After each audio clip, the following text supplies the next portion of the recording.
always look the same. These guys are selling a new form of memory. So here you have spinning disk, right? Low cost per megabyte, but low performance, right? So this is a hard disk, right? You have solid state drives, you know, okay, high performance, but yeah, it costs compared to this. So here's my solution. Once again, upper right-hand quadrant. Yeah, since the caveman days, everything goes up and to the right, right? So that's the quad. You want to be, low cost, high performance. I'm changing the market. Everybody's going to be flocking to my product in no time at all. So once again, useful for an existing market where you can identify who's out there. So that's why the positive is equal. Yeah, right. You want to be in that fourth quarter. Right, okay. So use the XY competitive analysis and four square plots, existing markets, when you want to go there. If you're in a larger company, you know, you really have to present those. Your users define those two axes. In many cases, marketing will define it for the publications in a way that puts them in the best light. You'll make up, you know, fathoms per nanosecond. You know, that's important to our customers, but really you want your customers to define those axes. What's important for them? So when you go through those customer evaluations, figure out what's important for them, put those on those axes. Are you right there? Yeah, Sukumar. No, 5 minutes. Oh, 5 minutes. Okay, well, that's good. All right. So, to do that. All right. So less useful for a new market. So here, this is once again from Steve's website.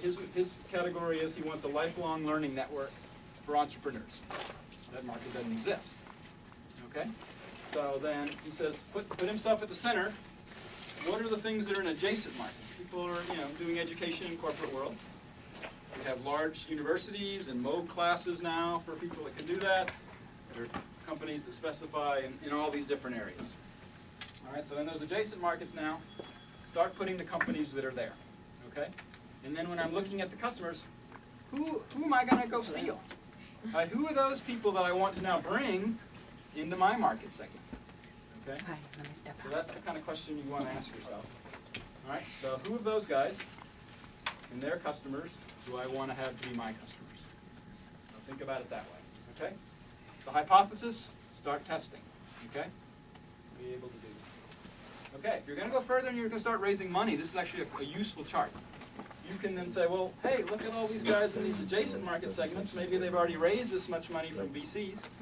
Okay, that will be impressive to other VCs, because if you're in a new market, that's what's really hard to impress somebody else that's going to be a profitable market. But there's space around, and then you can also look at these adjacent markets and figure out how big they are, because they exist. So I've got a new market, but I'm going to take parts of these other markets for people that don't. All right, customer development. All right, how do I take those guesses on my business model canvas and turn them into solutions? All right, so I've got it.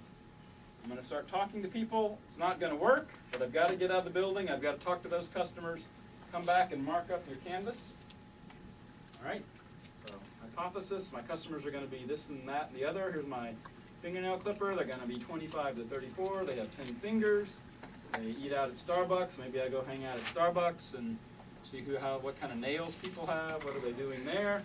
All right, I test that. You know, here I built my minimum viable product, but seems to appeal to suburban teenagers. Okay, so maybe that's a market. Maybe I need to refocus my product, or you know, redo something to get back to what I want. Okay, so make this minimum viable product. Do that as early as you can.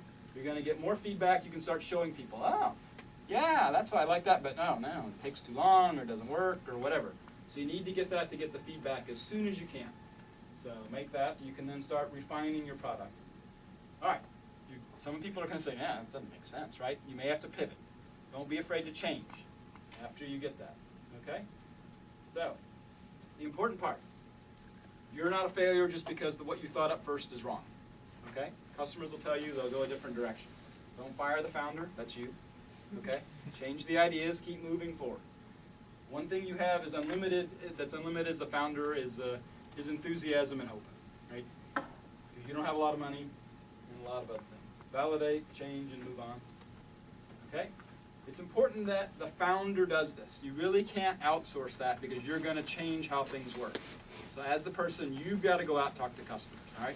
You've got to do all those things because you're changing the direction of the company. Okay? Especially early on, you've got to do that. So here the founder's beating up the marketing person, which while fun, isn't helpful for the overall direction. And so as the founder, you may have to change the vision. Okay, Save all your old, you're going to X out things, that didn't work, save those. Some good ideas, you'll look at them, oh, okay, there's something I haven't thought of. You'll see patterns as you go from there, okay? So it's a process. Phase one, start your hypothesis, test, okay? Change if needed, verify, pivot. You just keep going around and around that process until you've identified something that now I'm going to start creating customers and take to market. Move out of that phase. Okay, so other books, once again, I have the PDF of this. We'll put it up on the website. Eric's book is also good, Lean Startup, a lot of similar ideas to what's in Steve and Bob's book. Crossing the Chasm, probably 10 years old now, fairly famous book by Jeff Moore. Has a lot of that technology. One of my favorites, it's not the big that eat the small, it's the fast that eat the slow. Great title, but it really talks about, how small companies really take over big companies because they can innovate quickly. So they've gone through some kind of cycle that gets them back. The Innovator's Dilemma is another great book.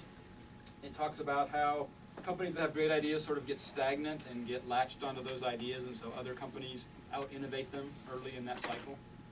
Great book.